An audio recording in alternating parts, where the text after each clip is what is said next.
Well,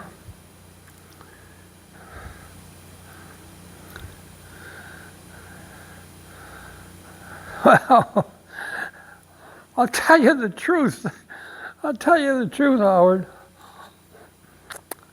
I come to the decision that rather not travel anymore. Yeah.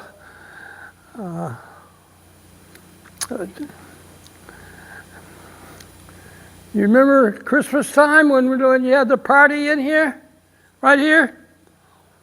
Well, you told me that you try and think of some spot for me right here in town. Well, tell you the truth, Howard, kids are all grown up now, you know. I don't need that much money. If I could take home, well, $65 a week, I could swing it.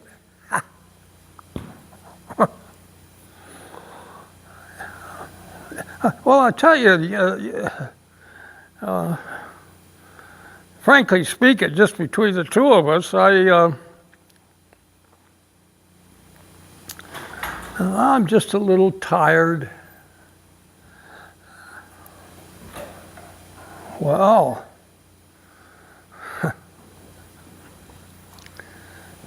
God only knows, Howard, I never asked a favor from any man.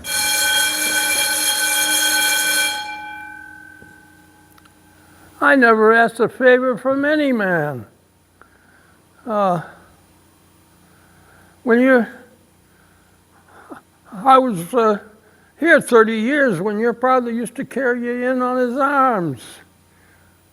The day you were born, your father came to me and said, "What do you think of the name of Howard?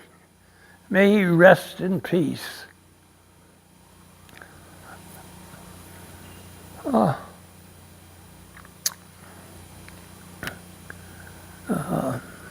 Howard, all I'd need to set my table would be $50 a week. Well, it isn't any question why I can sell merchandise, is it? Well, just let me tell you a little story, Howard. Well, business is definitely business, but you just listen for a minute. You don't understand this. When I was a boy, 18, 19, I was already on the road. And there was a question in my mind whether selling had any future for me. Because in those days, I had a yearning to go to Alaska, see. There were 3 gold strikes in 1 month in Alaska, and I felt like going out. Just for the ride, you might say. Oh, yeah. My father was an adventurous man. He lived many, many years in Alaska. And I thought I might go out just with my older brother and try and locate him. Maybe settle in the north with the old man. And I was almost decided to go when I met a salesman in the Parker house. His name was Dave Singleman, and he was 84 years old, and he drummed merchandise in 31 states. And old Dave, he'd go up to his room, you understand, put on his green velvet slippers. I'll never forget. Picked up the phone, called the buyers, and without ever leaving his room at the age of 84, he made his living. And boy, when I saw that, I realized that selling was the greatest career a man could want. Because what could be more exciting than to to be able to go at the age of 84, 20, 30 different cities, pick up the phone, and be remembered and loved and helped by so many different people. Do you know that when he died the death of a salesman, and his green velvet slippers on the smoker, New York, New Haven, Hartford, going into Boston. There were hundreds of salesmen and buyers at his funeral.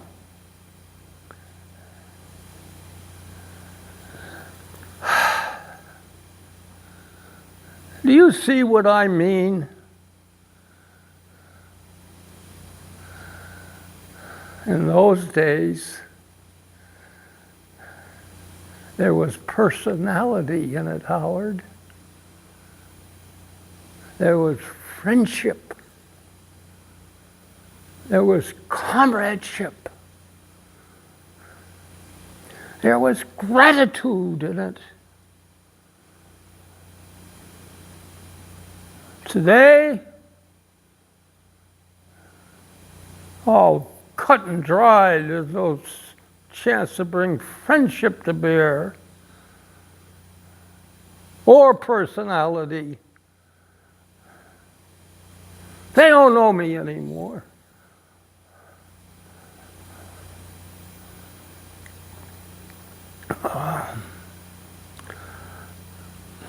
Howard,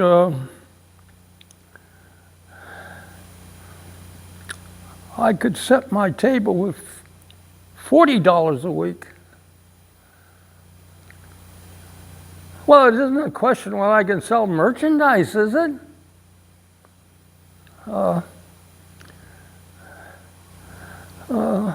The year Al Smith was nominated, your father came to me and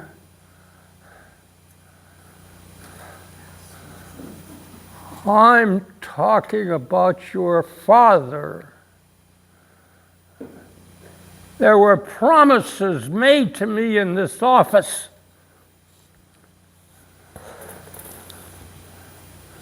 You mustn't tell me that you got people to see.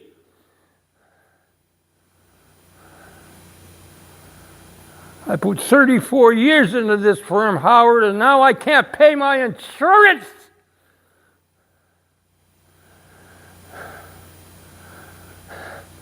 You can't eat the orange and throw the peel away. A man is not a piece of fruit. Now you pay attention.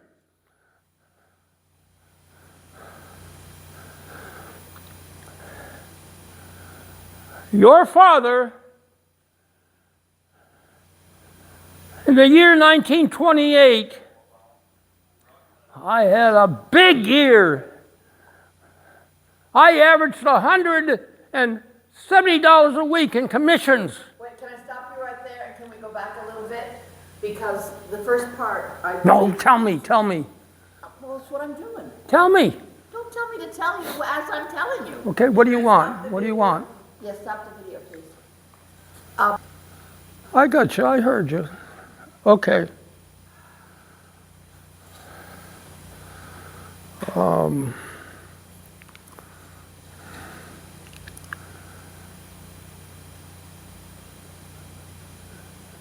There were promises made in this office. Don't tell me you got people to see. Yeah. Much more powerful. I put 34 years into this firm, Howard, and now I can't even pay my insurance. You can't eat the orange and throw the peel away. A man is not a piece of fruit. Now, pay attention.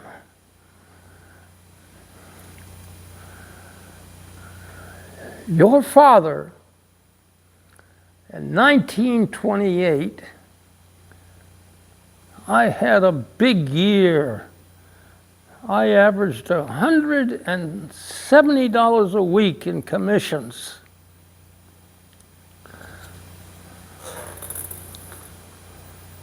I averaged $170 a week in commissions in the year 1928. And your father came to me and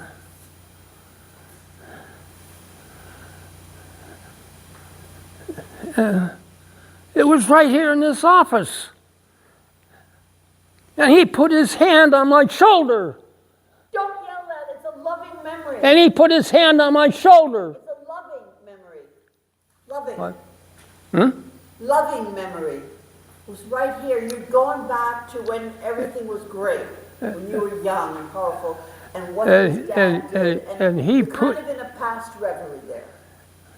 It was right in this office. Yes. And he put his hand on my shoulder.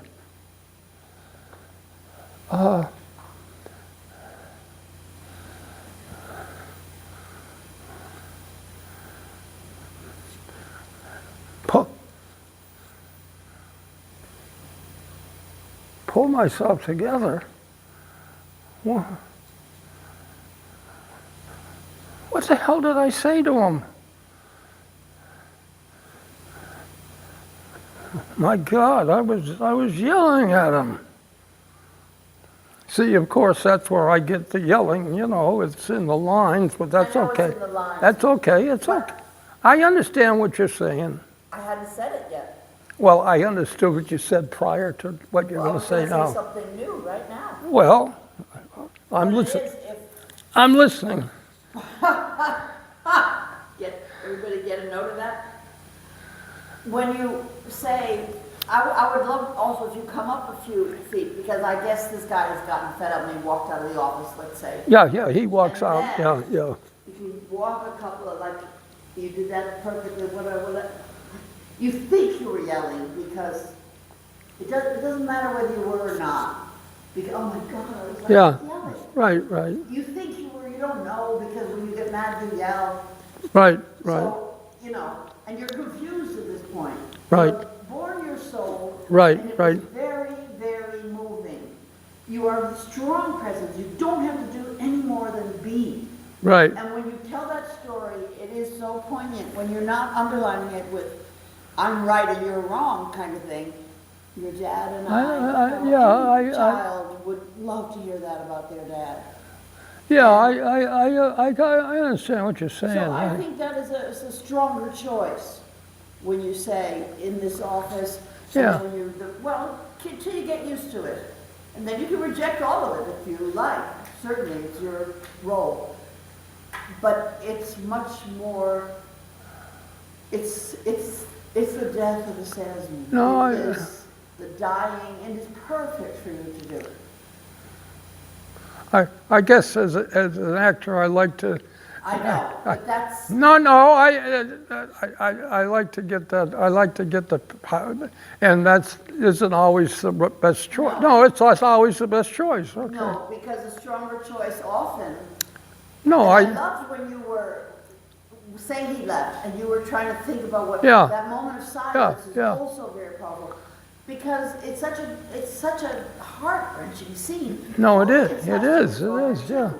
Yeah, he's. So.